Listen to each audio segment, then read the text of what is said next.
जय हिंद दोस्तों, स्वागत है आप सभी का आपके अपने परिवार द लॉजिकल साइंस में। मैं हूं आलोक सिंह आतिश और आज के इस वीडियो सेशन में हम लोग डिस्कस करने वाले हैं रेलवे एग्जाम 2024 के लिए बायोलॉजी में ब्लड से संबंधित महत्वपूर्ण अपडेटेड क्वेश्चन की। जी हाँ दोस्तों, इससे पीछे के वीडियो सेशन में हम लोगों ने रेस्पिरेटरी सिस्टम से संबंधित जो भी महत्वपूर्ण क्वेश्चन था उसको डिस्कस करा था। दोस्तों आज के इस वीडियो सेशन में हम लोग रक्त से संबंधित जो भी महत्वपूर्ण क्वेश्चन है उसकी चर्चा करेंगे। और साथ ही आपकी जानकारी के लिए बताना चाहूंगा कि आज के इस सेशन का जो क्वेश्चन है उसका सॉल्यूशन सहित पीडीएफ आपको कहाँ मिलेगा, ये हमारे टेलीग्राम ग्रुप से मिल जाएगा, जिसका लिंक इस वीडियो के नीचे डिस्क्रिप्शन में दिया हुआ है। आप वहां से जाकर के पीडीएफ को एक्सेस कर सकते हैं। बहरहाल आइए अपने सेशन की शुरुआत करते हैं और देखते हैं एग्जाम रेलेवेंट क्या कुछ सीख पाते हैं। मेरे मित्र, साथ ही आपकी जानकारी के लिए बताना चाहूंगा कि अगर आप में से कोई भी छात्र आगामी रेलवे भर्ती परीक्षा जैसे कि technician, SI constable, group D, NTPC, RRP JE के लिए अभी से साइंस को एक बेसिक लेवल से एडवांस लेवल तक पढ़ना चाहते हैं विथ एनसीईआरटी टच, तो ध्यान में रखिएगा कि आप सभी का स्वागत रहेगा द लॉजिकल साइंस एप्लीकेशन पे science special live foundation batch में। मेरे मित्र, ये लाइव बैच आपका जरूर है, लेकिन आपको ये ध्यान में रखना है कि ये लाइव प्लस रिकॉर्डेड रहेगा, यानी कि अगर आप लाइव क्लास मिस भी करते हैं तो रिकॉर्डेड क्लासेस आपके लिए अवेलेबल रहेगी। और इसमें आपका इन सारे एग्जाम के लिए फिजिक्स, केमिस्ट्री, बायोलॉजी बिल्कुल ही बेसिक से एनसीईआरटी टच के साथ जीरो से एडवांस लेवल तक करवाया जाएगा। ध्यान में रखिएगा, ये कोर्स आपको कहां मिलेगा? द लॉजिकल साइंस एप्लीकेशन पे मिलेगा, जिसको आप गूगल प्ले स्टोर से डाउनलोड कर सकते हैं या फिर मेरे मित्र इस वीडियो के नीचे दिए गए डिस्क्रिप्शन से डाउनलोड कर सकते हैं। अगर आपको इस बैच से संबंधित कोई और जानकारी चाहिए तो मेरे मित्र दिए गए नंबर पे आप कॉल या व्हाट्सएप कर सकते हैं। बहरहाल आपका जो पहला सवाल है आज के इस सेशन का, क्वेश्चन नंबर 1 आपसे पूछा जा रहा है कि कार्ल लैंडस्टीनर को इनमें से किसके लिए जाना जाता है? पहला ऑप्शन है डीएनए के पृथक्करण, दूसरा है रक्त समूहों के वर्गीकरण की खोज, तीसरा है जीका विषाणु की पहचान और चौथा है तंत्रिका तंत्र का अध्ययन। मेरे मित्र, आप सभी क्या कहेंगे कि गुरुजी हम लोगों ने कई बार पढ़ा है कि जो लैंडस्टीनर साहब हैं ये रक्त समूह के खोज के लिए जाने जाते हैं, इसलिए हमारे इस क्वेश्चन का सही आंसर क्या होगा? ऑप्शन नंबर बी हो जाएगा। मेरे मित्र, चर्चा किसकी हो रही है? आप सभी कहेंगे ब्लड की हो रही है। किसकी हो रही है? ब्लड की हो रही है। अब अगर आपसे सीधे शब्दों में कोई ये सवाल पूछते कि ये बताओ कि रक्त क्या है, तो आप सभी क्या जवाब देंगे? आप कहेंगे कि गुरुजी ये तरल संयोजी उत्तक है, बोले तो फ्लूइड कनेक्टिव टिश्यू है। तरल संयोजी उत्तक है, बोले तो फ्लूइड कनेक्टिव टिश्यू है। अब मेरे मित्र, आप सबों को मालूम है कि रक्त का इंपॉर्टेंस आपके बॉडी में क्या है और आपके लाइफ में क्या है। और आप सभी ने कई बार सर ब्लड ग्रुप का नाम भी सुना है। और ध्यान में रखिएगा कि जब भी हम चर्चा करते हैं किसकी? सर रक्त समूह की। किसकी चर्चा करते हैं? रक्त समूह की। तो इसी को हम लोग इंग्लिश में क्या कहते हैं? ब्लड ग्रुप कहते हैं। और ये कितने हैं? आप सभी कहेंगे कि गुरुजी ब्लड ग्रुप 4 हैं। कितने हैं सर? 4 हैं। कौन कौन सा? तो सर पहला है ब्लड ग्रुप ए, फिर दूसरा है आपका ब्लड ग्रुप बी, तीसरा है आपका, आप कहेंगे ए बी, और चौथा आपका कौन सा है? आप सभी कहेंगे ओ। और मेरे मित्र, आप सबों को मालूम है कि ये जो आपका ब्लड ग्रुप ए बी है इसको क्या बोला जाता है? आप कहेंगे सर सर्वग्राही रक्त समूह बोला जाता है।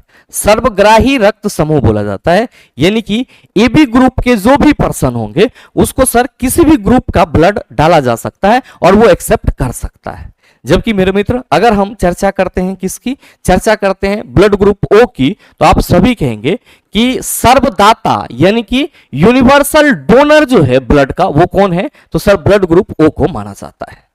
अब आप में से कई छात्रों के मन में ये आएगा कि सर ये जो ब्लड ग्रुप में भिन्नता होती है, या फिर यहां पे आपने बताया कि ए है, बी है, ए बी है और ओ है, तो ये किस आधार पर वर्गीकृत किए गए हैं?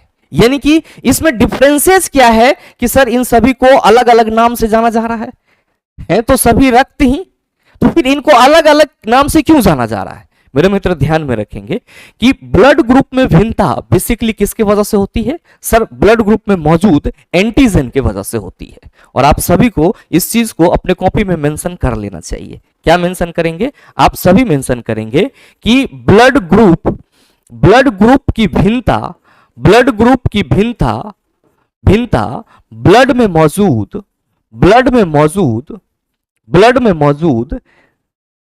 मौजूद एंटीजन के वजह से होता है। एंटीजन के वजह से होता है। अब मेरे मित्र, आप सभी ध्यान में रखना कि यहां जो हम एंटीजन की बात कर रहे हैं, ये एंटीजन क्या है? तो सर ये एक विशेष प्रकार का प्रोटीन होता है। बेसिकली हम लोग ग्लाइकोप्रोटीन को क्या बोलते हैं, आप कहेंगे एंटीजन बोलते हैं। और मेरे मित्र आप सभी को यह ध्यान में रखना होगा, जब भी हम ब्लड ग्रुप की चर्चा करेंगे तो कौन से ब्लड ग्रुप में कौन सा एंटीजन पाया जाता है और कौन सा एंटीबॉडी पाया जाता है। क्वेश्चन का आंसर तो बहुत सरल है चिला, कि कार्ल लैंडस्टेनर ने सर 1900 ईस्वी में किसकी खोज करी, ब्लड ग्रुप की खोज करी। हम टिक मार के चल सकते हैं, लेकिन जरूरी क्या है सर, इसके पीछे की जो कंसेप्ट है वो। अगर सवाल ये ना पूछ के इसके कंसेप्ट से पूछ दिया तो क्या करेंगे, तो सर पढ़े ही नहीं थे। तो बेहतर क्या है मेरे मित्र, आप सभी ये ध्यान में रखेंगे कि जब भी हम किसकी चर्चा करेंगे, सर ब्लड ग्रुप में मौजूद एंटीजन और एंटीबॉडी की चर्चा करेंगे। याद रखिएगा कि ब्लड ग्रुप में भिन्नता आप कहेंगे एंटीजन के वजह से होगी। क्या है ये, एक प्रकार का ग्लाइकोप्रोटीन। और मेरे मित्र ध्यान में रखेंगे कि एंटीजन के अलावे एंटीबॉडी की भी हम लोग चर्चा करते हैं जब ब्लड ग्रुप की चर्चा कर रहे होते हैं। और आप सबों को मालूम है कि पहला ब्लड ग्रुप हमारा क्या होता है, आप कहते हैं ए। तो मेरे मित्र आप सभी ध्यान में रखेंगे कि इसमें जो एंटीजन होगा वो क्या होगा, आप कहेंगे ए होगा। ब्लड ग्रुप ए का एंटीजन क्या होगा, ए होगा। और मेरे मित्र ध्यान में रखेंगे कि ये जो ए एंटीजन है इस ब्लड ग्रुप ए में, तो सर इसमें एंटीबॉडी क्या होगा, आप सभी याद रखिएगा बी होगा। क्या होगा, बी होगा। कभी भी आपका कॉरस्पॉन्डिंग एंटीजन और एंटीबॉडी किसी भी ब्लड ग्रुप में नहीं हो सकता है, ये हमेशा ध्यान में रखिएगा। मतलब एंटीजन ए है तो एंटीबॉडी बी नहीं, एंटीबॉडी ए नहीं हो सकता है। क्या होगा, आप कहेंगे एंटीबॉडी बी होगा। और इसी तरीके से अगर मेरे मित्र हमारा नेक्स्ट ब्लड ग्रुप, ये तो हमारा पहला हो गया, अगर हमारा नेक्स्ट ब्लड ग्रुप बी है तो आप सभी ध्यान में रखना कि इसमें जो एंटीजन होगा वो बी होगा, एंटीजन होगा वो क्या होगा, बी होगा, जबकि एंटीबॉडी क्या होगा, ए होगा। एंटीजन और एंटीबॉडी में फर्क यही है कि एंटीजन को कैपिटल लेटर से रिप्रेजेंट करते हैं, एंटीबॉडी को स्मॉल लेटर से रिप्रेजेंट करते हैं। नेक्स्ट मेरे मित्र हमारा जो अगला ब्लड ग्रुप होगा वो क्या होगा, ए बी। और ध्यान में रखेंगे कि इसमें एंटीजन सर ए बी दोनों होगा, जबकि इसमें एंटीबॉडी आप सभी ध्यान में रखेंगे अब्सेंस होगा, यानी कि उपस्थित नहीं होगा। और मेरे मित्र अगर हम लोग बात करेंगे किसकी, ब्लड ग्रुप ओ की, किसकी, ब्लड ग्रुप ओ की, तो आप सभी को ध्यान में रखना होगा कि इसमें एंटीजन अब्सेंस होता है, यानी कि एंटीजन नहीं होता है, एंटीजन नहीं होता है। जबकि मेरे मित्र ब्लड ग्रुप ओ में आपका सर ए और बी दोनों एंटीबॉडी होता है। ब्लड ग्रुप ए में आपका दोनों एंटीबॉडी होता है। चूंकि ब्लड ग्रुप आपका ओ में दोनों एंटीबॉडी होता है, इसीलिए हम लोग इसको क्या बोलते हैं, याद रखिएगा, यूनिवर्सल डोनर बोलते हैं। क्या बोलते हैं, यूनिवर्सल डोनर बोलते हैं, मतलब सर्वदाता बोलते हैं इसको। और ए बी में क्या होता है, तो सर एंटीबॉडी नहीं होता है, ठीक है, और एंटीबॉडी नहीं होता है तो केवल एंटीजन होता है, इसीलिए हम लोग इसको क्या बोलते हैं, सर सर्वग्राही, क्या बोलते हैं, सर्वग्राही रक्त समूह बोलते हैं। अब मेरे मित्र आप सभी ये ध्यान रखेंगे कि एंटीजन आपका एक विशेष प्रकार का प्रोटीन ग्लाइकोप्रोटीन है, और एंटीबॉडी भी क्या है, सर प्रोटीन ही है। और ये गामा ग्लोबुलिन प्रोटीन के रूपांतरण के वजह से एंटीबॉडी का निर्माण होता है। बेसिकली मेरे मित्र जब हमारे बॉडी में कोई बाहरी जीव आता है तो आप सभी ध्यान में रखेंगे कि जैसे वो हमारे बॉडी में आता है वो अपने तरफ से कुछ प्रोटीन का निर्माण करना शुरू कर देता है। अब उसके विरोध में हमारे बॉडी के द्वारा भी क्या होता है, सर उसी के जैसे कुछ, मतलब आप कह सकते हो उसको हटाने के लिए एंटीबॉडी डेवलप किया जाता है, या अलग प्रकार का प्रोटीन डेवलप किया जाता है, जिसको हम लोग क्या कहते हैं, एंटीबॉडी कहते हैं। तो मेरे ख्याल से ब्लड ग्रुप क्या है और ब्लड ग्रुप में पाए जाने वाले एंटीजन क्या होते हैं और एंटीबॉडी क्या होते हैं आप सभी समझ पाए होंगे।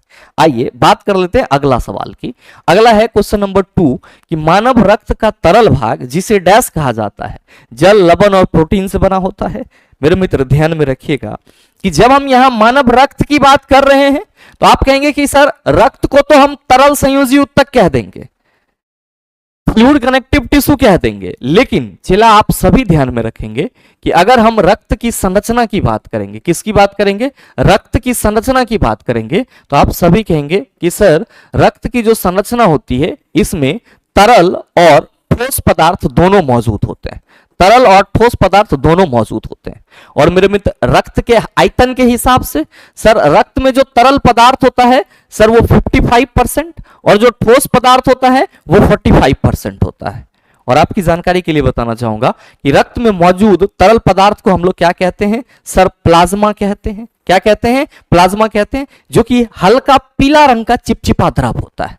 प्लाज्मा क्या होता है सर, हल्का पीला रंग का चिपचिपा द्रव होता है। और मेरे मित्र ये जो प्लाज्मा है इसमें आप सभी ध्यान में रखेंगे कि 90% क्या मौजूद होता है, जल मौजूद होता है। और 10% में मेरे मित्र आप सभी ध्यान में रखेंगे कि 10% में सर इसमें प्रोटीन, लवण, ग्लूकोज, वसा इत्यादि मौजूद होते हैं। और मेरे मित्र आप सभी ये हमेशा ध्यान में रखिएगा कि जब हम ब्लड के ठोस पार्ट की चर्चा करते हैं, ठोस भाग की चर्चा करते हैं, तो ब्लड में जो पाए जाने वाले सर ब्लड कर्पसेल्स होते हैं, जैसे कि आरबीसी, डब्ल्यूबीसी और प्लेटेलेट्स। मेरे मित्र ये क्या कहलाते हैं, ब्लड के सॉलिड पार्ट कहलाते हैं। और इसी प्लाज्मा या प्लाविका में ये आरबीसी, डब्ल्यूबीसी और प्लेटेलेट्स तैरते रहते हैं। तो आपसे सवाल करा जा रहा है कि मानव रक्त का तरल भाग जिसे डैश कहा जाता है, जल, लवण और प्रोटीन से बना होता है। आप सभी कहेंगे कि गुरुजी प्लाज्मा कहा जाता है, जो कि जल, लवण और प्रोटीन से बना होता है। और रक्त में आयतन के हिसाब से सर कितना होता है, ये 55% होता है। मेरे मित्र याद रखिएगा कि प्लाज्मा में जो प्रोटीन पाए जाते हैं उसमें सर हम लोग एक प्रोटीन क्या कहते हैं, फाइब्रिनोजन प्रोटीन कहते हैं। और मेरे मित्र कई बार सवाल पूछ लिया जाता है कि निम्नलिखित में से प्लाज्मा प्रोटीन है, तो अगर आपको क्वेश्चन में fibrinogen, sir thrombin, fibrinogen, prothrombin, या आप बात कर लो सर थ्रोम्बिन की, या फिर मेरे मित्र हिपेरिन की, ये सब अगर कहीं पे दिखें तो आप सभी क्या कहेंगे कि गुरुजी ये प्लाज्मा प्रोटीन कहलाते हैं। और ध्यान में रखिएगा क्या कि फाइब्रिनोजन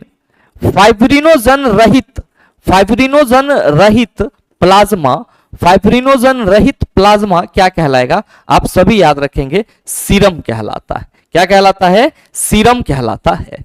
और मेरे मित्र आप सभी ये भी ध्यान में रखना कि ये जो आपका आरबीसी है इसको रेड ब्लड कर्पसेल्स या लाल रक्त कणिका कहते हैं। और इसी आरबीसी को हम लोग इरेथ्रोसाइट के नाम से भी जानते हैं, इरेथ्रोसाइट्स के नाम से भी जानते हैं।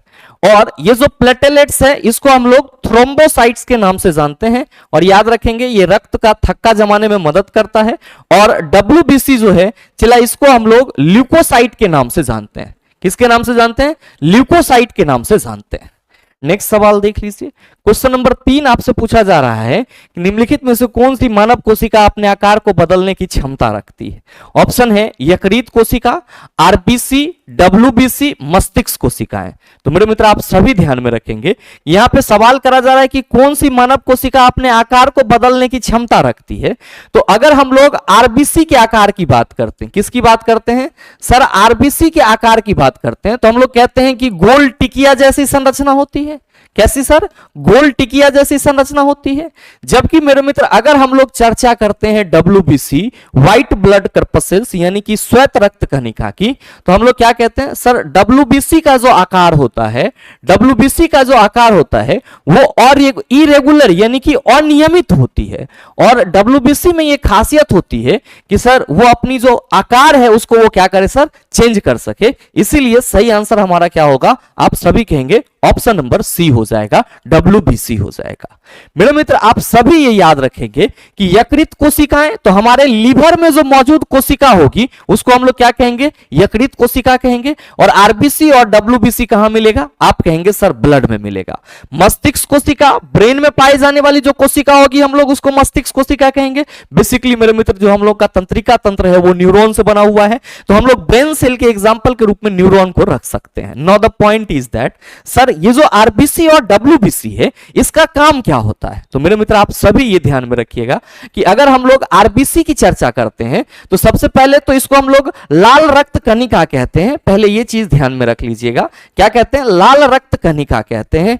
और जो हम डब्ल्यूबीसी की बात करते हैं तो सर इसको हम लोग श्वेत रक्त कणिका कहते हैं। डब्ल्यूबीसी को क्या कहते हैं, श्वेत रक्त कणिका कहते हैं। मेरे मित्र आप सभी को यह ध्यान में रखना होगा कि ये जो लाल रक्त कणिका होती है, ये जो लाल रक्त कणिका होती है, ये क्या होते हैं, तो आप सभी ध्यान में रखेंगे कि सर केंद्रक रहित होते हैं। क्या होते हैं, केंद्रक रहित होते हैं। सर आप ये कह सकते हो यहां पे कि स्तनधारियों के यानी कि मेमल्स के आरबीसी में केंद्रक नहीं मिलता है। मेमल्स के आरबीसी में आपको केंद्रक नहीं मिलता है। एक बस अपवाद है चला, क्या आप सभी कहेंगे अपवाद सर कैमल है यानी कि ऊंट है। जबकि मेरे मित्र आप सभी ध्यान में रखना कि डब्ल्यूबीसी में क्या होती है, आप सभी कहेंगे केंद्रक पाया जाता है। डब्ल्यूबीसी में केंद्रक पाया जाता है, यह चीज ध्यान में रखिएगा। मेरे मित्र आरबीसी में क्या होता है, तो सर लाल रंग का कारण क्या है इसका, आप सभी ध्यान में रखेंगे कि लाल रंग का कारण इसमें मौजूद हीमोग्लोबिन वर्णक है। क्या है, हीमोग्लोबिन वर्णक है। जबकि मेरे मित्र जो डब्ल्यूबीसी है इसमें हीमोग्लोबिन नहीं होता है। डब्ल्यूबीसी में क्या कहिएगा कि गुरुजी हीमोग्लोबिन नहीं होता है। और साथ ही मेरे मित्र ध्यान में रखेंगे कि ये जो हीमोग्लोबिन है ये ऑक्सीजन के वाहन में मदद करते हैं, इसीलिए हम लोग इसको क्या कहते हैं सर, ऑक्सीजन का कैरियर कहते हैं या ऑक्सीजन वाहक कहते हैं। और इसी हीमोग्लोबिन को मेरे मित्र आप सभी ने पीछे के सेशन में क्या सीखा है कि सर श्वसन वर्णक कहते हैं। तो अगर आपसे कभी ये सवाल कर लिया जाए, कि श्वसन वर्णक निम्न में से पाए जाते हैं, तो आप सभी कहेंगे सर श्वसन वर्णक आरबीसी में पाए जाते हैं, क्योंकि आरबीसी का लाल रंग हीमोग्लोबिन के चलते होता है और हीमोग्लोबिन ही क्या है सर, श्वसन वर्णक है। मेरे मित्र आप सभी ध्यान में रखना कि आरबीसी की जो जीवन काल होती है वो कितने दिन की होती है, आप सभी कहेंगे सर आरबीसी की जीवन काल सर 115 से 120 दिन, हम लोग अप्रॉक्स लेते हैं 120 डे। और डब्ल्यूबीसी की अगर हम लोग बात करते हैं तो सर इससे बहुत ही कम होता है, आप कह सकते हो 6 से 7 दिन या 12 से 17 दिन, सर ऐसे हम लोग डब्ल्यूबीसी की बात करते हैं। मेरे मित्र डब्ल्यूबीसी को शरीर का सैनिक कहा जाता है, यह भी ध्यान में रखिएगा, यह भी जरूरी है आपके लिए। अगला सवाल देख लीजिए, क्वेश्चन नंबर 4 पूछा जा रहा है कि रक्त में डैश नामक एक तरल मैट्रिक्स होता है जिसमें लाल रक्त कणिकाएं, श्वेत रक्त कणिकाएं और प्लेटलेट्स तैरते रहते हैं। मेरे मित्र आप सभी क्या कहेंगे कि गुरुजी अभी जस्ट आपने बताया है कि ये जो आरबीसी, डब्ल्यूबीसी और प्लेटलेट्स हैं ये क्या होते हैं, तो सर प्लाज्मा में तैरते रहते हैं। और ये क्या है, आप कहेंगे सर एक तरल पदार्थ है। तो जाहिर सी बात है कि right answer of this question is option number B. मेरे मित्र आप सभी के मन में आएगा कि गुरुजी ये लार तो डाइजेस्टिव सिस्टम में हम लोगों ने देखा है, कहां से स्रावित होगा, आप सभी कहेंगे लार ग्रंथि से स्रावित होगा। और आप सभी की जानकारी के लिए मैं बताना चाहूंगा कि मानव में टोटल लार ग्रंथि कितनी है, मानव में लार ग्रंथि की संख्या कितनी है, चला आप सभी याद रखेंगे मानव में लार ग्रंथि की संख्या 6। और अगर जोड़ी में पूछा जाए तो हम लोग क्या कहेंगे सर 3 जोड़ी। कितना कहेंगे, 3 जोड़ी। अब ध्यान दीजिएगा कि ये जो लार होता है मेरे मित्र, इसमें आपको सर क्या कह सकते हो कि मतलब 90% से अबव आपको क्या दिखेंगे, आप कहेंगे सर पानी रहेगा। और इसमें आपको बहुत कम परसेंटेज क्या मिलेंगे, आप कहेंगे सर एंजाइम मिलेगा। या आप ये कह लो कि लार में सर 99% आपका क्या होता है, जल होता है, बाद बाकी 1% में आपका एंजाइम होता है। और मेरे मित्र आप सबों को मालूम है कि लार में जो पाए जाने वाले एंजाइम होते हैं, उसी को हम लोग क्या कहते हैं, एमाइलेज और साथ ही साथ मेरे मित्र लाइसोजाइम कहते हैं। क्या कहते हैं, एमाइलेज और लाइसोजाइम। ये एमाइलेज किसका पाचन करता है सर, स्टार्च यानी कि मंड का पाचन करता है, जबकि लाइसोजाइम क्या करता है सर, भोजन में मौजूद हानिकारक जीवाणुओं को मारता है, हानिकारक जीवाणु को मारता है सर, हानिकारक जीवाणु को मारता है। मेरे मित्र ध्यान में रखेंगे कि यहां पे लसिका की बात की जा रही है, इसको हम लोग लंप कहते हैं। और चिला आप सभी को याद रखना होगा कि सर मनुष्यों में परिवहन के लिए रक्त परिसंचरण तंत्र के अलावे क्या मौजूद है, तो आप सभी याद रखेंगे सर लसिका तंत्र भी मौजूद है, लिम्फेटिक सिस्टम भी मौजूद है। और ये जो लसिका तंत्र है उसमें लसिका द्रव पाए जाते हैं और ये क्या करते हैं, तो आप सभी ध्यान में रखेंगे कि पाचित वसा का वहन करते हैं। क्या करते हैं, पाचित वसा का वहन करते हैं, मेरे मित्र ध्यान देंगे कि अगला है सेरिब्रो स्पाइनल द्रव, इसी को हम लोग सेरिब्रो स्पाइनल फ्लूइड बोलते हैं। आप सबों को मालूम है कि आपकी मस्तिष्क बहुत ही कोमल संरचना है, इसलिए भगवान ने इसको खोपड़ी जैसे कठोर संरचना के अंदर रखा है ताकि जल्दी जल्दी खराब ना हो। चिला 1-2 बाजार लगियो जाए तैयो खराब ना हो। मेरे मित्र भगवान ने सिर्फ और सिर्फ इस खोपड़ी के अंदर मस्तिष्क को नहीं रख दिया, मस्तिष्क को सर एक क्रेनियम गुहा में रखा गया है और सर उस गुहा के चारों ओर फ्लूइड की भी व्यवस्था की गई है ताकि जो चोट पड़े तो आपके ब्रेन पे डायरेक्ट आघात ना हो, वो द्रव के माध्यम से आघात हो। तो मेरे मित्र ये जो सेरिब्रोस्पाइनल फ्लूइड है ये आपके मस्तिष्क की रक्षा करने वाला द्रव है, जो कि आपको बेसिकली कहां देखने को मिलता है, आप कहेंगे क्रेनियम गुहा में देखने को मिलता है। और मेरे मित्र आपका मस्तिष्क कहां मौजूद है, खोपड़ी के क्रेनियम में मौजूद है। अगला सवाल देख लीजिए, क्वेश्चन नंबर 5 आपसे पूछा जा रहा है कि मानव शरीर में आरबीसी का क्या कार्य है। अब ध्यान देना कि आरबीसी की अगर हम लोग फंक्शन की बात करेंगे तो अभी जस्ट हम लोगों ने यह देखा कि सर आरबीसी में हीमोग्लोबिन पाया जाता है। आरबीसी में क्या पाया जाता है, हीमोग्लोबिन पाया जाता है। अब मेरे मित्र ये याद रखिएगा कि ये जो हीमोग्लोबिन है, जो हीमोग्लोबिन आप सभी पढ़ते हैं सर, ये दो शब्द से मिलके बना हुआ है। जरा सा गौर फरमाना चला, हीमोग्लोबिन दो शब्द से मिलके बना हुआ है। और मेरे मित्र इसमें पहला शब्द जो है आपका वो क्या है, याद रखेंगे, हीम। पहला शब्द हीम, ये एक प्रकार का रंजक है। क्या है सर, एक प्रकार का पिगमेंट है, रंजक है। और ग्लोबिन क्या है, चिला प्रोटीन है। क्या है, प्रोटीन है। मेरे मित्र ये जो हीम रंजक है इसमें क्या मौजूद होता है, आप सभी ध्यान में रखेंगे, लोहा मौजूद होता है। और कई बार सवाल पूछा जाता है कि निम्नलिखित में से रक्त के किस घटक में लोहा मौजूद होता है, आप सभी कहेंगे सर जो हीमोग्लोबिन है इसमें आयरन मौजूद होता है। अब ये हीमोग्लोबिन क्या करता है, तो सर वायुमंडल से हमारे श्वसन तंत्र के थ्रू जो हमारे बॉडी में ऑक्सीजन आता है सर, उसके साथ सर ऑक्सीजन के साथ हीमोग्लोबिन जो है, ध्यान में रखिएगा, हीमोग्लोबिन को हम लोग शॉर्ट फॉर्म में HB से रिप्रेजेंट करते हैं। किससे सर, HB से रिप्रेजेंट करते हैं। तो मेरे मित्र ये ऑक्सीजन के साथ जुड़ करके क्या करती है, ऑक्सी हीमोग्लोबिन बना लेती है। क्या करती है सर, ऑक्सी हीमोग्लोबिन बना लेती है। और मेरे मित्र ये ऑक्सी हीमोग्लोबिन हमारे पूरे शरीर में क्या होता है, दौड़ते रहता है। और इससे क्या मिलता है, हमारे पूरे बॉडी के सेल को ऑक्सीजन मिलते रहता है। तो मेनली आरबीसी का जो काम है वो क्या है, तो सर आपके पूरे बॉडी में कह सकते हो सर ऑक्सीजन का वहन करना। किस रूप में, ऑक्सी हीमोग्लोबिन के रूप में। अब मेरे मित्र ध्यान देंगे कि जहां जहां ये ऑक्सी हीमोग्लोबिन पहुंचता है सर, वहां से अपने साथ ये जो दूसरे ब्लड होते हैं, अशुद्ध ब्लड, उसको भी लेकर के आता है। और आप सबों को मालूम है कि अशुद्ध ब्लड आपका पंप होने के लिए हार्ट में आता है। और मेरे मित्र यहां पर वो कार्बन डाइऑक्साइड के साथ मिलकर के क्या बना लेता है, कार्बोक्सी हीमोग्लोबिन बना लेता है। तो साधारण शब्दों में ऑक्सी हीमोग्लोबिन को हम लोग क्या कहते हैं, आप सभी ध्यान में रखेंगे, शुद्ध रक्त कहते हैं। और कार्बोक्सी हीमोग्लोबिन को हम लोग क्या कहते हैं, आप सभी ध्यान में रखेंगे कि कार्बोक्सी हीमोग्लोबिन को हम लोग अशुद्ध रक्त कहते हैं, यानी कि इम्प्योर ब्लड कहते हैं। अशुद्ध रक्त यानी कि इम्प्योर ब्लड कहते हैं। अब यहां पे बात करें आरबीसी के कार्य की, तो कह रहा है कि शरीर की कोशिकाओं को ऑक्सीजन प्रदान करना, आप कहेंगे बिल्कुल कार्य होगा सर। दूसरा है कि शरीर की कोशिकाओं से कार्बन डाइऑक्साइड निष्कासित करना, नहीं होगा। नाइट्रोजनी अपशिष्ट को घुलित रूप में उत्सर्जित करना, नहीं होगा। शरीर की कोशिकाओं को पचा हुआ भोजन प्रदान करना, नहीं होगा। चला आपसे पूछा जा रहा है आरबीसी का कार्य, सिंगल कार्य, ऑक्सीजन का वहन करना। That's why right answer of this question is, आप सभी कहेंगे ऑप्शन नंबर ए हो जाएगा। आरबीसी का रंग लाल क्यों होता है, हीमोग्लोबिन की मौजूदगी के चलते, जिसमें सर हीम रंजक है, ग्लोबिन क्या है हमारा, प्रोटीन है। और सर लोहा आप कहेंगे हीम में पाया जाता है। और मेरे मित्र ये जो हीमोग्लोबिन है इसके एक अणु के साथ ऑक्सीजन के सर जो 4 अणु होते हैं उसको बांधने की क्षमता होती है। इसीलिए सर ये ऑक्सीजन के प्रति क्या होते हैं, बहुत संवेदनशील होते हैं। इसलिए जैसे ही ऑक्सीजन मिलता है अपने में लपेटा पूरे बॉडी के सेल को पहुंचा देता है।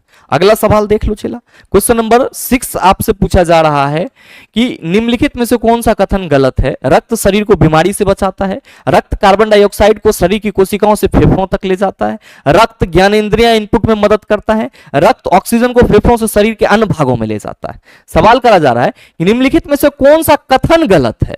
तो मेरे मित्र आप सभी को मालूम है कि अगर आपका रक्त शुद्ध है तो आप बहुत सारे बीमारी से बच सकते हो।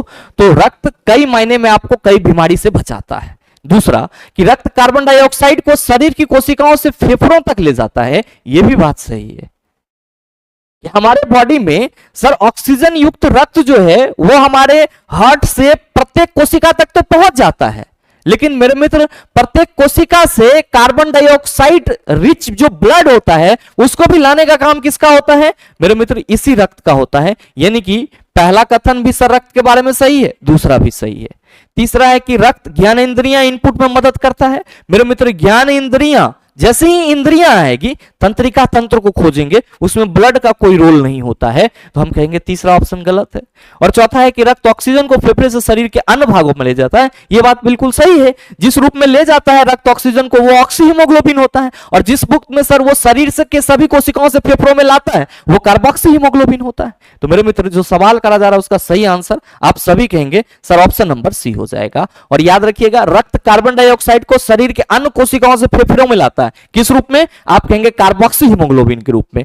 और रक्त ऑक्सीजन को फेफड़े से शरीर के अन्य भागों में पहुंचाता है, किस रूप में? ऑक्सीहीमोग्लोबिन के रूप में। नेक्स्ट सवाल देख लो, क्वेश्चन नंबर 7 पूछा जा रहा है कि निम्नलिखित में से क्या परिसंचरण तंत्र का अंग नहीं है? चिला, परिसंचरण तंत्र किसको बोलेंगे? वैसा तंत्र जो हमारे शरीर में आवश्यक पदार्थों को सर एक जगह से दूसरी जगह तक पहुंचाने का कार्य करता है, परिसंचरण तंत्र कहलाता है। जैसे मेरे मित्र आपके शरीर में भोजन पचा पीछे के क्लासेस से, फिर आपने उससे ऊर्जा का निष्कासन करा, तो क्या जो ऊर्जा की निष्कासन हो रही है वो शरीर के किसी एक ही पॉइंट पे जरूरी होगा, शरीर के किसी एक ही भाग में जरूरी होगा? आप कहेंगे बिल्कुल नहीं, वो तो सर शरीर के प्रत्येक भागों में जरूरी होगा।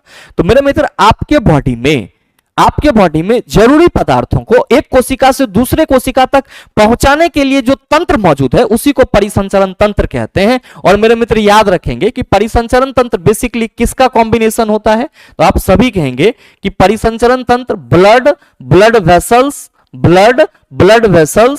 ब्लड वेसल्स एवं हार्ट यानी कि हृदय का क्या है सर? संयोजित रूप है। ब्लड वेसल्स यहां पे किसको कह रहे हैं? तो मेरे मित्र सिरा और धमनी क्या होंगे? ब्लड वेसल्स होंगे। और साथ ही साथ कैपिलरीज भी क्या होंगे? आप कहेंगे रक्त वाहिनिकाएं भी जो है वो ब्लड वेसल्स के रूप में ही कार्य करेगी। तो हमारा जो परिसंचरण तंत्र है वो 3 प्रमुख अंगों से मिलकर बना हुआ है, जो कि मेरे मित्र आप क्या कहते हो? ब्लड वेसल्स और हार्ट के रूप में जाना जाता है। याद रखिएगा अगर आपसे यह सवाल कर लिया जाए कि रक्त परिसंचरण तंत्र की खोज किसने करा, रक्त परिसंचरण तंत्र की खोज किसने करा, तो आप सभी क्या कहेंगे कि गुरुजी रक्त परिसंचरण तंत्र की खोज विलियम हार्वे नामक वैज्ञानिक ने करा। किसने करा? विलियम हार्वे नामक वैज्ञानिक ने करा। मेरे मित्र सवाल करा जा रहा है कि क्या परिसंचरण तंत्र का अंग नहीं है? आप कहेंगे सर बड़ी आंत परिसंचरण तंत्र का अंग नहीं है, ये पाचन तंत्र का अंग है, जबकि हृदय, रक्त और धमनियां क्या है? आप कहेंगे परिसंचरण तंत्र का हिस्सा है। मेरे मित्र याद रखिएगा कि धमनियां को इंग्लिश में आर्टरी कहते हैं। और साथ ही साथ यहां पे आप सभी अपने कंफ्यूजन को दूर भगाने के लिए ये याद रखिएगा कि हमने जो ब्लड वेसल्स की बात करा, ब्लड वेसल्स की बात करा, इसमें कौन कौन आएगा सर? पहला धमनी आ जाएगा, फिर सिरा आ जाएगा, और उसके बाद मेरे मित्र रक्त वाहिनिका आ जाएगा। ये तीनों ब्लड वेसल्स कहलाते हैं, जिसमें धमनी को आर्टरी बोला जाता है, सर सिरा को वेन और रक्त वाहिनिका को हम लोग ब्लड कैपिलरीज बोलते हैं। नेक्स्ट सवाल देख लीजिए, क्वेश्चन नंबर 8 पूछा जा रहा है कि मनुष्य में निम्न में से किसका ऑक्सीजन के प्रति उच्च संबंध है? कार्बन डाइऑक्साइड, हीमोग्लोबिन, मेलानिन, श्वेत रक्त कोशिका। क्या कहोगे? गुरुजी अभी जस्ट आपने बताया कि ये हीमोग्लोबिन ऑक्सीजन के साथ जुट करके क्या बनाता है? ऑक्सीहीमोग्लोबिन बनाता है। और हीमोग्लोबिन के एक अणु जो है वो ऑक्सीजन के 4 अणु के साथ जुड़ने की क्षमता रखता है। तो जाहिर सी बात है कि जो सवाल पूछा जा रहा है उसका सही आंसर ऑप्शन नंबर बी हो जाएगा। मेलानिन आप कहेंगे सर त्वचा में पाया जाने वाला पिगमेंट होगा। और श्वेत रक्त केशिकाएं आप सभी कहेंगे गुरुजी इसी को WBC बोलते हैं और शरीर का सैनिक माना जाता है। नेक्स्ट सवाल है क्वेश्चन नंबर 9 कि निम्नलिखित में से कौन सा प्लाज्मा प्रोटीन रक्त के अस्कंदन में निहित है? मेरे मित्र सवाल आपसे यह करा जा रहा है कि इन चारों में से कौन सा प्लाज्मा प्रोटीन रक्त के अस्कंदन में निहित होता है? मेरे मित्र यहां पे अस्कंदन का मतलब क्या हुआ? ध्यान में रखेंगे कोगुलेशन। इसी को हम लोग क्या कहते हैं? आप सभी ध्यान में रखेंगे, सरल शब्दों में इसको रक्त का थक्का बनना कहते हैं। क्या कहते हैं चिल्ला? रक्त का थक्का बनना कहते हैं। रक्त का थक्का बनना कहते हैं। और मेरे मित्र आप सभी अपने माइंड में हमेशा सेट रखेंगे कि रक्त का थक्का बनता है किसके वजह से? फाइब्रिनोजिन प्रोटीन की वजह से। और ये क्या है? एक प्रकार का प्लाज्मा प्रोटीन है। तो सही आंसर आप कहेंगे ऑप्शन नंबर सी हो जाएगा।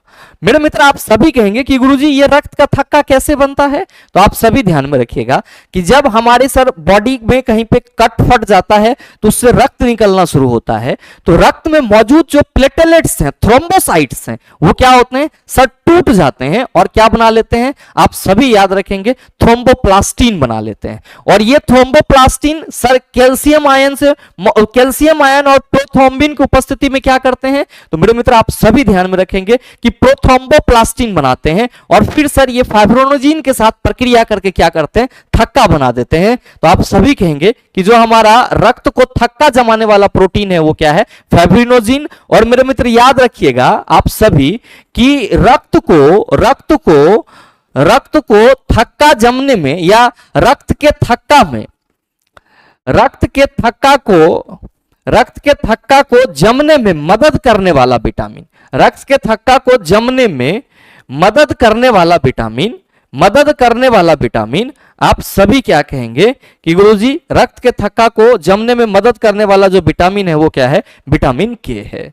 आगे देख लीजिएगा, क्वेश्चन नंबर 10 पूछा जा रहा है कि इनमें से कौन सा रक्त समूह यूनिवर्सल यानी कि सार्वभौमिक दाता माना जाता है। आप सभी कहेंगे सार्वभौमिक दाता ओ को माना जाएगा और सर्वग्राही ए बी को माना जाएगा। नेक्स्ट है क्वेश्चन नंबर 11 कि वह विकल्प चुने जो संवहनी तंत्र के संदर्भ में सत्य नहीं है। लाल रक्त संवहनी संयोजी उत्तक है, बिल्कुल सही है। मानव आरबीसी का जीवन काल 115 से 120 दिन होता है, बिल्कुल सही है। चला, एक वयस्क व्यक्ति में लगभग 6.8 लीटर रक्त होता है। मेरे मित्र लगभग अगर हम लोग बात करें तो 5 से 6 लीटर कहते हैं, कितना, 5 से 6 लीटर कहते हैं, लेकिन 6.8 लीटर है तो अप्रॉक्स मान के चल सकते हैं, तो हम ये भी स्टेटमेंट सही कहेंगे। और यह शरीर के वजन का लगभग 1.7 से 1.8% तक होता है। यह बात गलत है मेरे मित्र, क्योंकि रक्त जो है वो शरीर के वजन का परसेंटेज होता ही नहीं है। तो आपसे पूछा जा रहा है कि वह विकल्प चुने जो संवहनी तंत्र के संदर्भ में सत्य नहीं है, तो आप सभी कहेंगे सर ऑप्शन नंबर डी हो जाएगा। ध्यान दीजिएगा, अगला क्वेश्चन क्या पूछा जा रहा है। क्वेश्चन नंबर 12 आपसे पूछा जा रहा है कि डैश रक्त का वह भाग है जिसमें 92% जल होता है और शेष 8% में प्रोटीन, खनिज, हार्मोन, एंजाइम तथा अन्य पदार्थ होते हैं। आप सभी कहेंगे गुरुजी प्लाज्मा हो जाएगा राइट आंसर। ध्यान दीजिएगा कि सवाल का कंसेप्ट, एक बार आपने रक्त की संरचना को समझ लिया सर, पूरा का सब पूरा समझ लिया। अब जो सवाल आपसे पूछे जा सकते हैं वो सर अपडेटेड वर्जन में आपको दिखा रहा हूं। ये मत समझिए कि सर ये तो इजी है, रिपीटेड क्वेश्चन है, नहीं मेरे मित्र, जो क्वेश्चन का लैंग्वेज है उसको आपको समझना पड़ेगा कि कभी आपसे 10% करके सवाल पूछ लेगा, कभी 8% करके पूछ लेगा, लेकिन हर एक परिस्थिति में आपको आंसर क्या करना है, आप कहेंगे सर प्लाज्मा ही करेंगे। नेक्स्ट सवाल देखिएगा, क्वेश्चन नंबर 13 पूछा जा रहा है कि समान मानव रक्त है। आप सबों को मालूम है कि रक्त जो है उसका नेचर कैसा होता है, आप कहेंगे रक्त की प्रकृति गुरुजी क्षारीय होती है। कैसा, क्षारीय होती है। और आप सभी कहते हैं कि गुरुजी इसका जो पीएच वैल्यू होता है वो 7.4 होता है। तो सवाल करा जा रहा है कि समान मानव रक्त है, आप सभी कहेंगे गुरुजी थोड़ा क्षारीय। अगला सवाल क्वेश्चन नंबर 14 आपसे पूछा जा रहा है कि डैश हीमोग्लोबिन में मौजूद प्रोटीन है, बताइए ना बनेगा। मेरे मित्र आप सभी इस क्वेश्चन का आंसर नीचे कमेंट करके जरूर बताइएगा, आपके कमेंट का इंतजार रहेगा। नेक्स्ट क्वेश्चन नंबर 15 आपसे पूछा जा रहा है कि मानव रक्त प्लेटलेट्स डैश छोड़ते हैं जो रक्त के थक्का बनाने में मदद करते हैं। मेरे मित्र ऑप्शन है प्रोथ्रोम्बिन, फाइब्रिन, फ्रक्टोज, सुक्रोज। क्या होगा इसका आंसर। अभी जो आपसे सवाल पूछा गया था कि रक्त को थक्का जमने में निम्न में से कौन मदद करता है, तो आपने कहा फाइब्रिनोजिन प्रोटीन मदद करता है। अब यहां पे सवाल पूछा जा रहा है कि मानव रक्त प्लेटलेट्स ऐसा क्या छोड़ता है जो रक्त को थक्का बनाने में मदद करता है। तो मेरे मित्र आप सभी ये याद रखेंगे कि जो प्लेटलेट्स है इसको हम लोग क्या बोलते हैं, थ्रोम्बोसाइट्स बोलते हैं। क्या बोलते हैं, थ्रोम्बोसाइट्स बोलते हैं। और मेरे मित्र आप सभी को यह ध्यान में रखना होगा कि जैसे ही मानव रक्त बॉडी से बाहर आता है, मानव रक्त में मौजूद थ्रोम्बोसाइट क्या होता है सर, टूट जाता है। और टूटने के बाद ये क्या करता है, तो सर बहुत सारी क्रियाओं के पश्चात रक्त को जमा देता है। आप कहेंगे बहुत सारी क्रिया में क्या होता है, तो मेरे मित्र आप सभी ध्यान में रखेंगे कि ये जो थ्रोम्बोसाइट्स टूटता है तो पहले ये क्या बनाता है सर, थ्रोम्बोप्लास्टिन बनाता है। क्या बनाता है सर, थ्रोम्बोप्लास्टिन बनाता है। और मेरे मित्र ये जो थ्रोम्बोप्लास्टिन होता है ये कैल्शियम आयन, थ्रोम्बोप्लास्टिन जो है वो कैल्शियम आयन और साथ ही साथ प्रोथ्रोम्बिन के साथ सर आपस में जुड़ करके क्या बना लेता है, आप सभी ध्यान में रखेंगे, थ्रोम्बिन बना लेता है। और मेरे मित्र ये जो थ्रोम्बिन है, ध्यान दीजिएगा कि ये जो थ्रोम्बिन है आपका सर ये थ्रोम्बिन फिर से अभिक्रिया करता है, किसके साथ अभिक्रिया करता है? तो मेरे मित्र पहले चरण में इन्होंने सर कैल्शियम और प्रोथ्रोम्बिन के साथ अभिक्रिया करा, तो जाके ये क्या बना लिया सर? थ्रोम्बिन बना लिया। अब थ्रोम्बिन जो है ये हमारे रक्त में मौजूद जो प्लाज्मा प्रोटीन होता है फाइब्रिनोजेन, सर उसके साथ अभिक्रिया करता है। फाइब्रिनोजेन के साथ क्या करता है सर?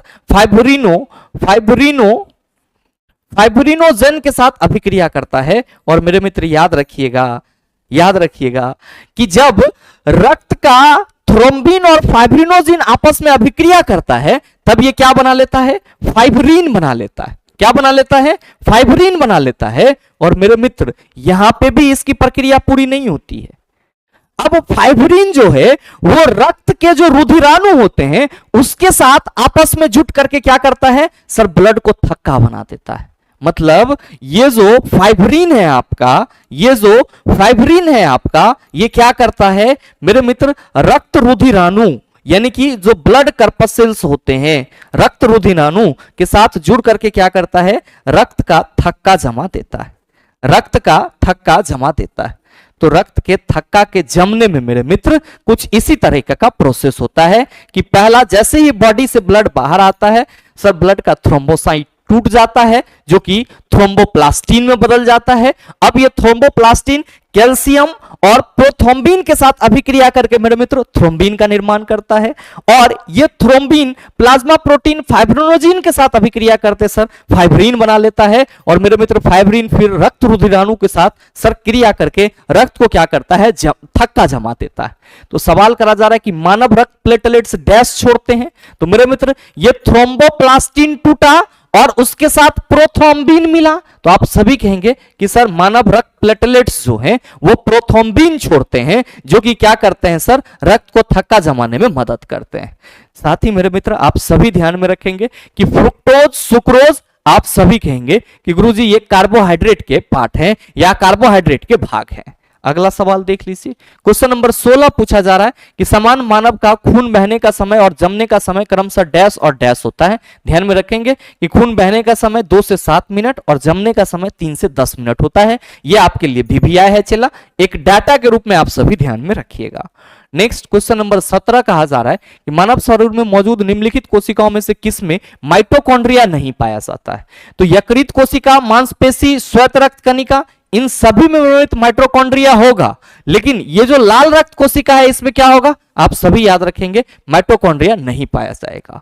नेक्स्ट सवाल है क्वेश्चन नंबर 18 कि मानव रक्त के पीएच का लगभग मान क्या होगा? चला आप ही बताइएगा सही आंसर, नीचे कमेंट करके आपके कमेंट का इंतजार रहेगा।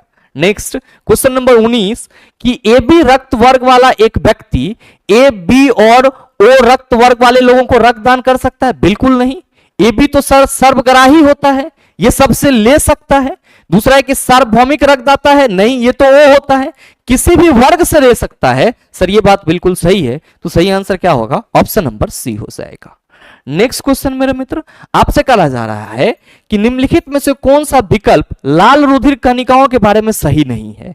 पहला है कि इसका कार्य ऑक्सीजन और कार्बन डाइऑक्साइड का परिवहन करना है, आप कहेंगे बिल्कुल। आकृति वृत्तीय और उभयावतल होती है, बिल्कुल सही है। मेरे मित्र लंबाई 5 से 7 माइक्रोमीटर होती है, गलत है। इसकी लंबाई जो है वो हम लोग लगभग 7 माइक्रोमीटर के अप्रोक्स मानते हैं, जबकि यहां पे ये कहा जा रहा है कि 5.7 माइक्रोमीटर, तो ये गलत है। और हीमोग्लोबिन आरबीसी में मौजूद होता है, तो आपसे पूछा जा रहा है कि सही नहीं है, आप कहेंगे ऑप्शन नंबर सी जो सर वो सही नहीं है। इसकी जो लंबाई होगी वो कितनी होगी? तो सर हम लोग लगभग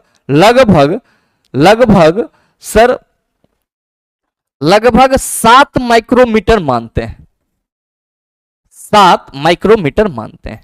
नेक्स्ट क्वेश्चन देख लीजिएगा, क्वेश्चन नंबर 21 पूछा जा रहा है कि मनुष्य के शरीर में उपस्थित निम्न में से किस कोशिका में केंद्रक नहीं होता है? अब मेरे मित्र याद रखिएगा कि अभी हमने आपको बताया है कि आरबीसी को क्या कहेंगे? आप सभी कहेंगे गुरुजी इरिथ्रोसाइट्स कहेंगे। क्या कहेंगे? इरिथ्रोसाइट्स। डब्ल्यूबीसी को क्या कहेंगे? आप कहेंगे सर ल्यूकोसाइट्स कहेंगे। और मेरे मित्र जो प्लेटलेट्स है उसको क्या कहते हैं हम लोग? प्लेटलेट्स को क्या कहते हैं? आप सभी कहेंगे गुरुजी इसको थ्रोम्बोसाइट्स कहेंगे। क्या? थ्रोम्बोसाइट्स कहेंगे। अब ध्यान देना, अभी जस्ट आपने पढ़ा है कि डब्ल्यूबीसी में न्यूक्लियस होता है जबकि आरबीसी में न्यूक्लियस नहीं होता है। तो सवाल है कि मनुष्य के शरीर में उपस्थित निम्न में से किस कोशिका में केंद्रक नहीं होता है? तो एरिथ्रोसाइट किसको बोला जाएगा? आप कहेंगे आरबीसी को बोला जाएगा। अब आप कहेंगे आरबीसी आ गया तो इसमें केंद्रक नहीं होता है, बिल्कुल नहीं होता है सर। सही आंसर ऑप्शन नंबर ए हो जाएगा। बाद बाकी तंत्रिका कोशिका, आरेखित कोशिका और श्वेत कोशिका, आप कहेंगे सब में केंद्रक पाया जाएगा। अगला सवाल देख लीजिए, क्वेश्चन नंबर 22 पूछा जा रहा है कि डैश में तंतुबद्ध नहीं होते हैं, मतलब किसमें लिगामेंट नहीं होता है? तो आप कहेंगे सर वृक्क, हृदय, यकृत, ये किसी न किसी पार्ट से जुड़े हुए रहते हैं। जबकि मेरे मित्र रक्त, आप कहेंगे किसी से जुड़ा नहीं है, ये तो तरल संवहन पदार्थ है, इसीलिए सर इसमें लिगामेंट यानी कि तंतु जो है, फाइबर जो है वो मौजूद नहीं होगा। नेक्स्ट है क्वेश्चन नंबर 23 कि हीमोग्लोबिन में निम्नलिखित में से कौन सी धातु मौजूद होती है? आप सभी कहेंगे गुरुजी लोहा मौजूद होती है, अभी जस्ट आपने बताया है। 24 आपसे पूछा जा रहा है कि मानव शरीर में श्वसन वर्णक कहां पाया जाता है? श्वेत रक्त कणिका में, लाल रक्त कणिका में, रक्त प्लाज्मा में, प्लाज्मा और श्वेत रक्त कणिका में? आप कहेंगे सर लाल रक्त कणिका में पाया जाता है। नेक्स्ट क्वेश्चन नंबर 25 आपसे पूछा जा रहा है कि निम्नलिखित चित्र विभिन्न प्रकार की श्वेत रक्त कणिकाओं को दर्शाता है, सही नामांकन वाले विकल्प की पहचान कीजिए। मेरे मित्र ये जो आप यहाँ पे डायग्राम देख रहे हैं, ये अलग अलग सर डब्ल्यूबीसी को दर्शा रहा है, यानी कि श्वेत रक्त कणिका को दर्शा रहा है, और आपको यहाँ पे उन सभी का नाम बताना है। आप कहेंगे सर ये क्या डब्ल्यूबीसी का भी प्रकार होता है? बिल्कुल होता है। मेरे मित्र आप सभी ध्यान में रखेंगे कि डब्ल्यूबीसी कुछ ऐसे होते हैं जिसमें मेरे मित्र कण पाए जाते हैं, जबकि कुछ में कण नहीं पाए जाते हैं। तो मेरे मित्र जिसमें कण पाए जाते हैं उसको ग्रेनुलोसाइट्स कहते हैं, और जिस डब्ल्यूबीसी में कण नहीं पाए जाते हैं उसको एग्रेनुलोसाइट्स कहते हैं। और आप सभी ध्यान में रखेंगे जब भी पूछा जाएगा कि डब्ल्यूबीसी के कितने प्रकार हैं, डब्ल्यूबीसी के कितने प्रकार हैं, तो आप सभी कहेंगे सर 2 प्रकार। कौन कौन सा? तो एक होगा हमारा ग्रेनुलोसाइट्स और दूसरा होगा हमारा सर एग्रेनुलोसाइट्स। और चिला ध्यान में रखना कि इसमें कण मौजूद होगा, इसमें कण मौजूद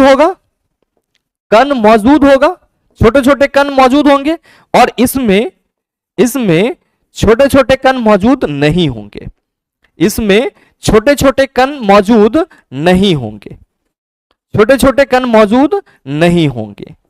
अब मेरे मित्र ये याद रखेंगे कि जिसमें कण मौजूद होगा उसको हम लोग क्या कहेंगे? सर न्यूट्रोफिल, फिर इओसोनोफिल और बेसोफिल।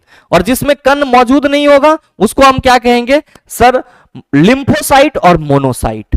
मेरे मित्र डायग्राम को ध्यान से देखो और आप कहोगे कि सर ऊपर के तीनों संरचना में हमें छोटे छोटे महीन कण दिखाई पड़ रहे हैं, तो याद रखिएगा कि ए, बी और सी ये तीनों क्या हो जाएंगे? आप सभी कहेंगे ग्रेनुलोसाइट के एग्जाम्पल हो जाएंगे। और ग्रेनुलोसाइट में पहला आपका क्या होगा? ध्यान में रखिएगा न्यूट्रोफिल होगा, न्यूट्रोफिल। दूसरा क्या होगा? तो आप सभी ध्यान में रखेंगे इओसिनोफिल, इओसिनोफिल। और तीसरा क्या होगा मेरे मित्र? ध्यान में रखिएगा बेसोफिल। क्या होगा? बेसोफिल। इस तीनों में क्या है? तो सर इस तीनों में छोटे छोटे महीन कण पाए जाते हैं। जबकि मेरे मित्र ये जो आप देख रहे हैं इसमें आपको ये कण आपको इस तरह से दिख रहा होगा। चिल्ला ये मत बोलना कि सर ऐसे ही कर रहे हैं, कण दिख रहा है। कहां दिख रहा है? ये दिख रहा है ना, अब दिख रहा होगा। हरा कर रहे हैं तो दिख रहा है। हाँ, अब ध्यान देना यहां पे कि ये जो हमारा है ये एग्रेनुलोसाइट होगा, इसमें महीन कण नहीं दिख रहा है। तो मेरे मित्र इसको हम लोग क्या पढ़ेंगे? लिम्फोसाइट पढ़ेंगे। क्या पढ़ेंगे? लिम्फोसाइट। और ये क्या होगा? आप कहेंगे मोनोसाइट। क्या होगा? मोनोसाइट।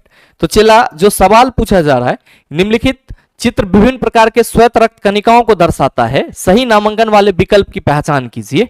पहला ऑप्शन है न्यूट्रोलोफिल, मोनोसाइट, इओसोनोफिल। आप कहेंगे नहीं सर, क्रम से होगा न्यूट्रोलोफिल, इओसोनोफिल, बेसोफिल। दूसरा है न्यूट्रोफिल, बेसोफिल, लिम्फोसाइट। नहीं होगा मेरे मित्र। तीसरा है neutrophil, eosinophil, basophil, lymphocyte, monocyte. मेरे मित्र right answer of this question is option number C. सही आंसर क्या होगा? ऑप्शन नंबर सी हो जाएगा। अगला सवाल देख लीजिए। क्वेश्चन नंबर 26 आपसे पूछा जा रहा है कि रक्त समूह ए वाले एक पुरुष का विवाह रक्त बी वाले एक महिला से हुआ है और कहा जा रहा है कि जिनका एक बच्चा हुआ है जिसका रक्त समूह ए बी है, अनुवांशिकी के संदर्भ में इसका क्या अर्थ है?